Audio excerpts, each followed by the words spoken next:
Howdy gang. I didn't do an intro for this weekend's video. I was up at 4 AM. It was a mad rush to get to the site that I wanted to start off at.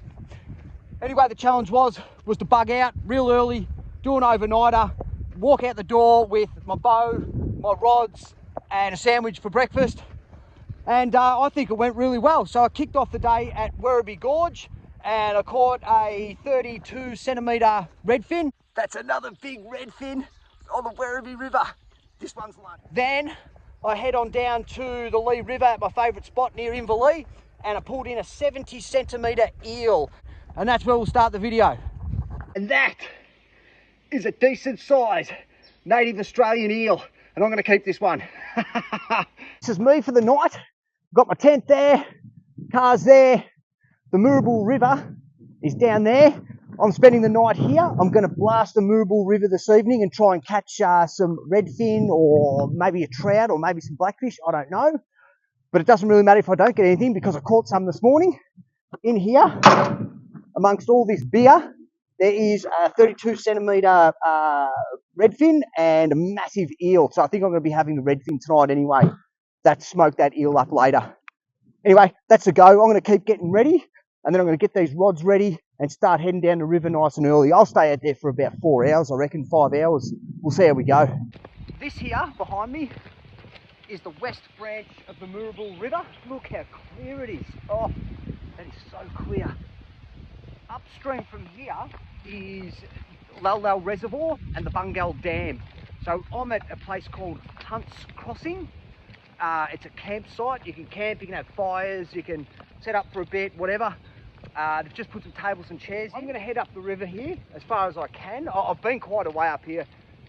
I can't even tell you how far I've been up. But I'm going to work my way down. I've got a couple of beers in my bag here. And we'll see if we can catch, well, look, I reckon it'll be redfin, I think. Oh, there's a snake. Is that a snake?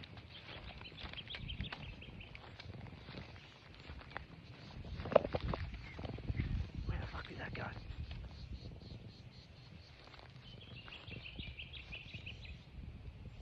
Where the fuck did that go?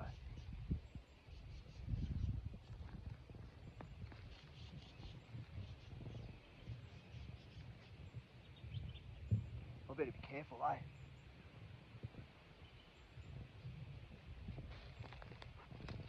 Just went through there somewhere.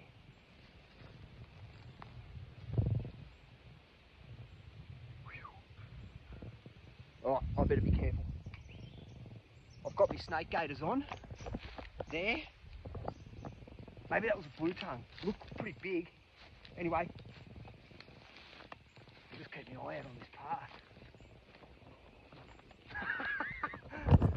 I'm not going any further in this long grass. I reckon that was a snake. I haven't seen a snake yet, but I reckon that was a snake. So I'm going to set up just here. Look at that beautiful little spot. I'm going to set up there and then I'll just sort of work my way back to camp. I've only gone about 300 metres. It's just not worth the risk walking in this. Even though I've got snake gaiters on, I wouldn't be trusting them like that. Anyway, I'm going to set up here, get some beers out. Let's go fishing. I'm going to take a seat here for a bit. I'll start heading downstream. I don't care if I don't catch anything tonight. I've got, I caught a couple this morning, so that's going to be my dinner tonight. I'm going to be up just before sunrise and head towards, I think it's Lal Lal Creek, which is the other side of the Lal Lal Dam Reservoir, Lal Lal Reservoir. I've never fished there before. I've always wanted to. That's what the plan is. I'm going to get up early and hit there tomorrow morning and then see what the rest of the day brings. Anyway, let's see if I catch something. Cheers. I just got a massive hit on that rod right there. There's a rod over there in the middle. That one there is just down in that hole. So they're in here. Hopefully we get a nice big wild brown trout. That'd be good. If we get one of them, that's dinner. If not, it's a redfin. Stand by. Yeah, a cloud jumping everywhere down there. We'll get a bit closer. They're just not taking the worms. We'll see if we can get one jumping. There's one just sitting there. Let's see what happens. There's another one just jumped down there. Wait here.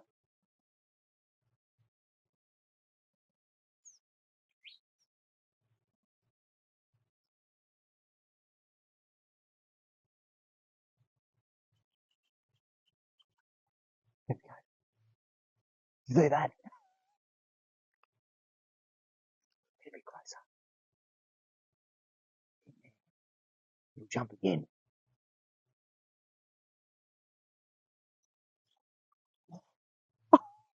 Yes.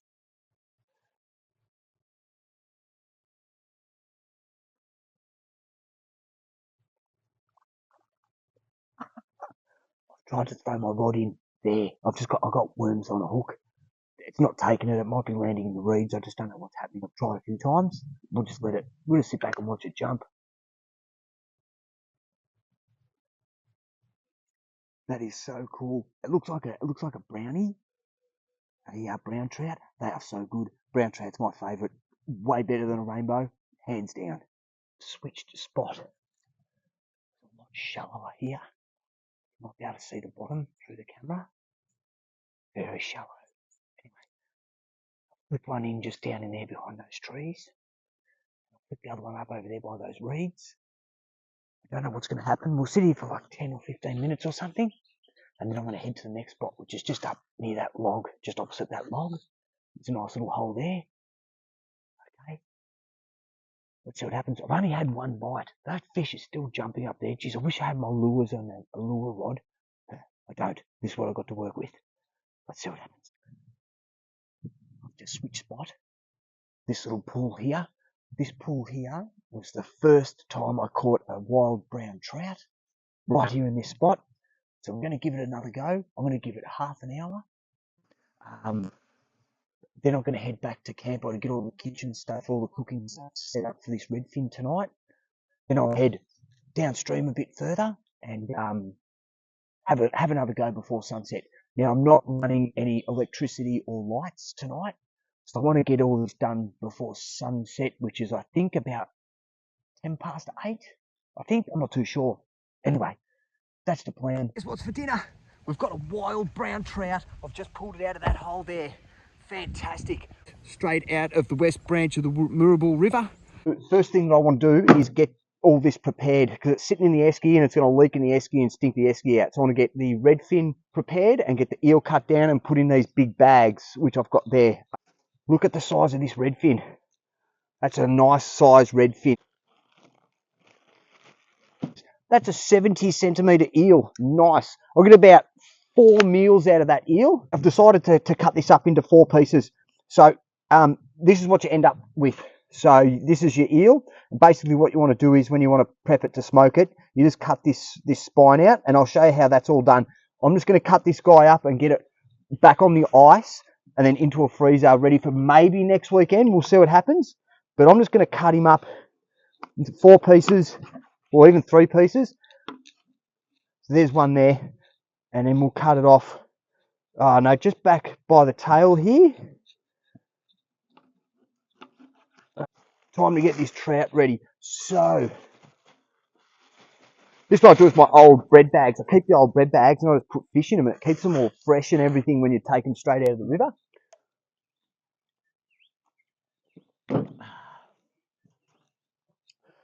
Okay, I'll go get this guy cleaned up and get him ready for dinner. Well, actually, we'll see how big it is first. That's about 25, 28 centimetres, I think. Oh, 32 centimetres. Like that brownie has been cleaned with some clean water. Looks beautiful in there. That's how it all sort of comes together after you've gutted him. If you can see that, hold it up like this, all nice and clean inside. So all I'm going to do is wrap it in foil. I'm going to put some herbs and spices, salt, pepper, oil, and that's about it. That's all I've got on board. So that's all that's going in it. And then we're going to steam him up. He's in the way there. I'm just going to lay him down on the tray. Beautiful. Lay the fish on the foil like so. Okay, now what are we getting? We're going for oil. There's the oil and pepper, salt, and get that out, and spice rack up here, and we're looking for oregano. There it is there. Grab the oregano, and I've got some garlic sitting here as well. Fantastic. We're going to use a piece of that. There's a piece right there. Let's do it. All we're going to do with the garlic, put the knife on top of it, crush it. That's just going to go inside. We're going to get some oil, squirt the oil inside as well, a little bit on the top there. we're going to grab the salt, crack some salt in there, put some in my hand, and that can go inside as well. Throw the rest on the ground, bit of pepper, perfect, and oregano. I love oregano. All right, throw some of that in there. Oh, way too much. Anyway, that's fine, that'll be fine. All we do now is we simply roll it up. So fold that bit over there, fold this bit over here, fold, we'll go the back first, fold the back up, and then fold the front up, and then you simply just roll down like so. I'll probably block that whole thing off with my arm then. That is us, we are ready to go. There's the pan. We make up this little piece here, we lay that across on the angle like so, then lay the fish on top of that so it doesn't sit directly on the flame and get burnt. This is the lid, that just goes straight on the top. Then that hole allows me to put the temperature gauge in like so. So that's it, that's ready to go. Now I'm going to get cleaned up here, cleaned everything up, get everything ready. There's not much light left, so when I get back, all I do is eat, pack up the mess that I've made, get everything ready to leave at 5 o'clock in the morning. There's no time to stuff around. Get all this done, pack it all up, get ready to go. It's nearly 7, it's time to cook. First thing I want to do, get rid of all of this and take the fish out. And we want to preheat this, get it up to temperature, then get the fish in. Right, that's on. Pan on, lid on, put the temperature gauge on. Yeah, I think this only gets up to about 120 degrees. I have changed the 2 burners over to be big burners, so I don't know what's going to happen now. Anyway, once it gets to the top temperature, I'm going to put the fish in, and I think this fish is only going to take about 15 minutes. It's not really a big fish, it's 32 odd centimetres, not very fat. Anyway, 3 o'clock. This is such a nice place. Hunt's Bridge on the west branch of the Murble River. I've camped here a few times. I think this is my 3rd time I've camped in here. And every time I've come here, I've caught a fish, which is great, and I've cooked it up for dinner. Just really nice, really nice.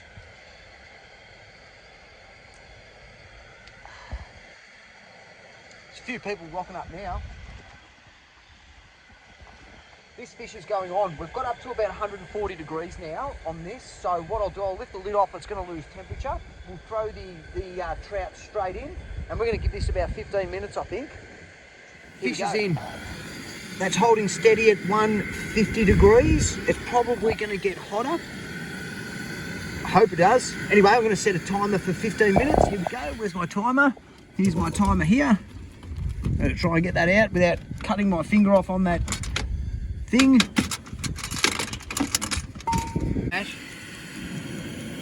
For about 17 minutes. Sit that up there. Let's just do 15. We're going to turn back to 15. We're doing 15 minutes, 150 odd degrees. We're holding steady at 150. I've turned those flames down, if you can see them. I've turned them flames down. They were full blast before. They're now about halfway. And we're holding steady at 150. I think this will be good. I think this is us. All right, that is it. Let's turn this off. That timer's just gone off. And we're going to close that up, turn that off. We'll turn these off and off. And I'll take the lid off, and I'm going to let that sit for about, I don't know, 5 minutes or so. Let it cool down. It smells amazing. It doesn't smell burnt, so I think I've done a good job.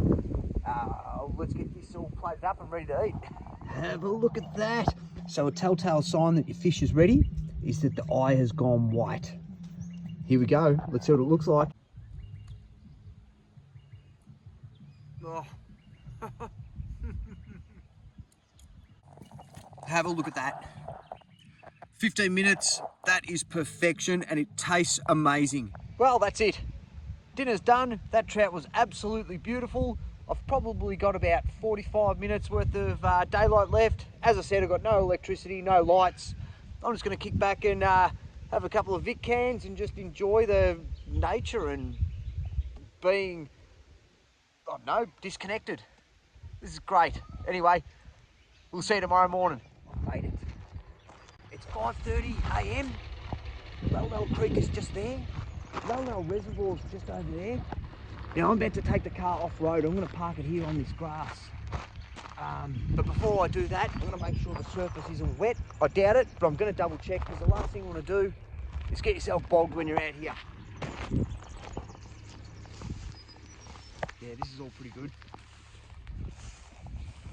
Yeah, this is all right.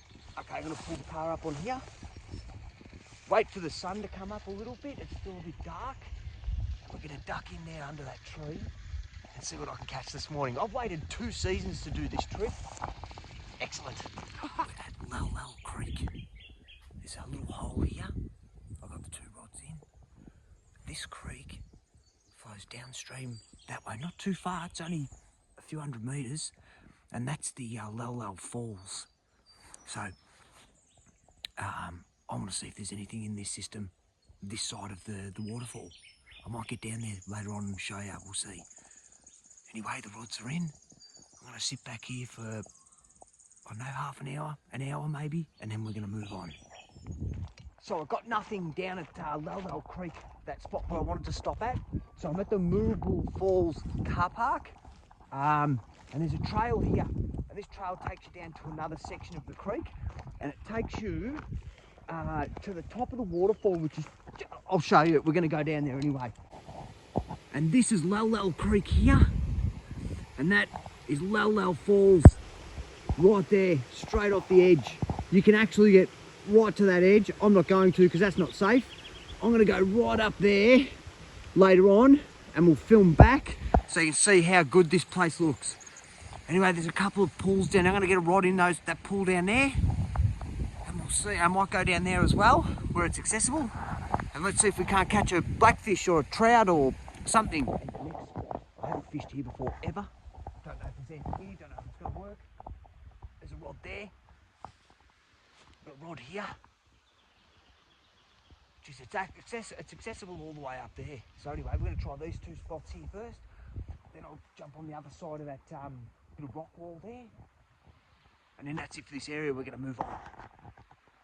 How nice is this little swimming hole? Oh, top of Lal Lal Falls. Just amazing.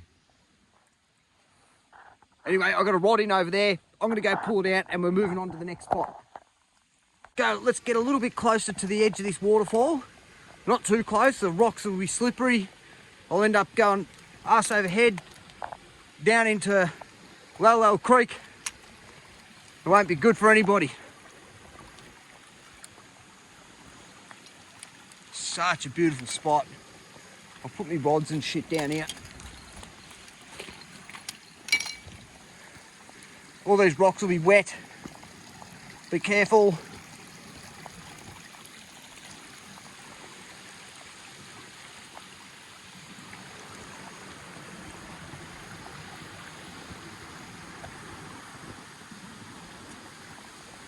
Woo!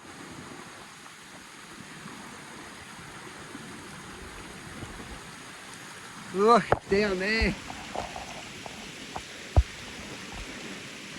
I'm not going to go too much closer.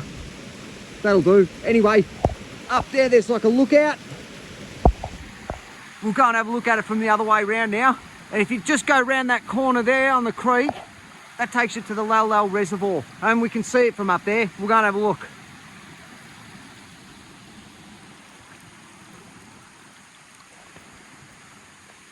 We're going to have a look once we get a bit closer.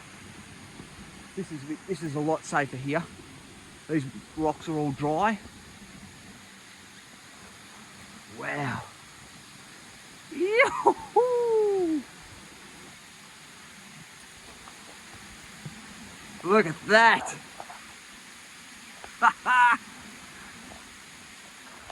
There we go. Top of Lal Lal Falls. We're not going to get much closer than that. It's usually good to get a line in down the bottom there. Who knows, maybe one day. Let's get up there and we'll look back. So that's Lal Lal Falls down there. Okay, you follow that track down and that takes you down to the creek, and then there's the waterfall there, the Lal Lal Falls. But the track keeps going this way and that takes you to Moorabool Falls, and that's quite a walk. I've done it once before. I can't remember how long it took. It was definitely a big walk. I did it on a hot day. So I'll get a chance to do that again. I don't know when, but I will. The car's up there, I can see it from here. And that's the track back. Let's head down to, we're gonna head over there. That's the car park for the Lal Lal Falls. There's a picnic ground and everything there. We're gonna head around there and we'll have a look at these falls. And then I'm off again and go find another spot to go fishing before this window closes. Just like this. I was just over there. Cars there, barbecue facilities. This is the walk. Toilet facilities. Still walking. Walking. Here we go. Check this out. That's Lal Lal Creek there. And if we turn this way, there is Lal Lal Falls. So in a nice rainy season, the water is just pumping over that. That's Lal Lal Creek. And that winds around, all the way around. Not too far. And then there's the Lal Lal Reservoir. It's just on the other side of that hill there. Now, you used to be able to access this is a walking track down there. You used to be able to access all the way down to that that pond, but I'm pretty sure it's all blocked off down there. You can jump the fence if you want.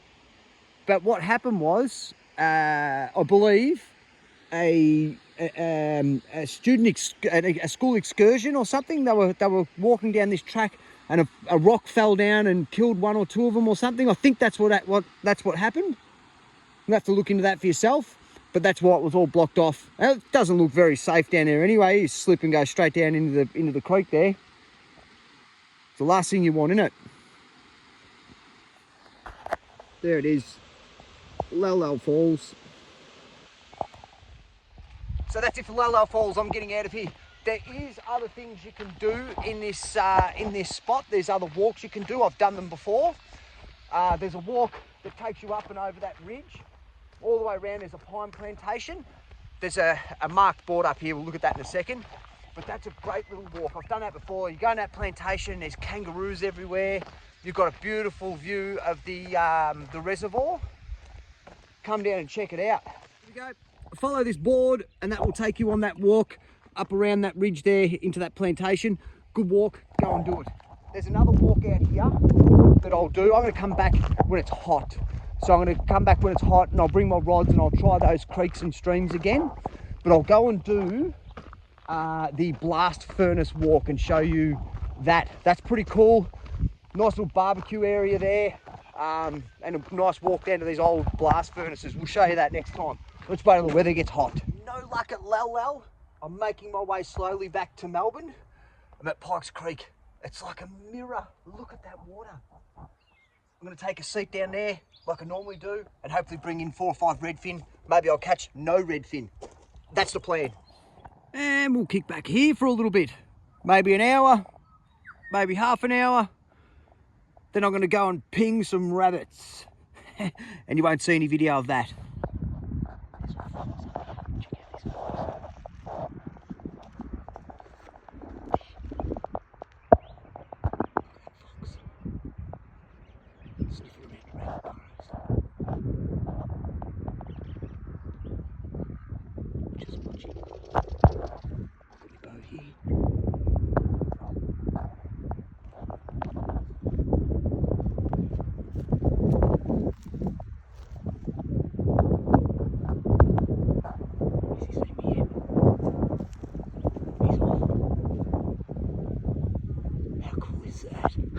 And that is it for me today. I've bagged out. I've got myself a rabbit. You're not going to see that footage, but I've got a rabbit in my backpack here. I'm going to get all this food on ice. I'm going to go home for a day, recoup, wash some clothes, get the car ready again, and I might head out for a couple of days, a day trip. I've got another couple of days off work because it's the horse racing bloody long weekend or whatever you want to call it. Anyway, that's it for me for this trip. That was excellent. Yes.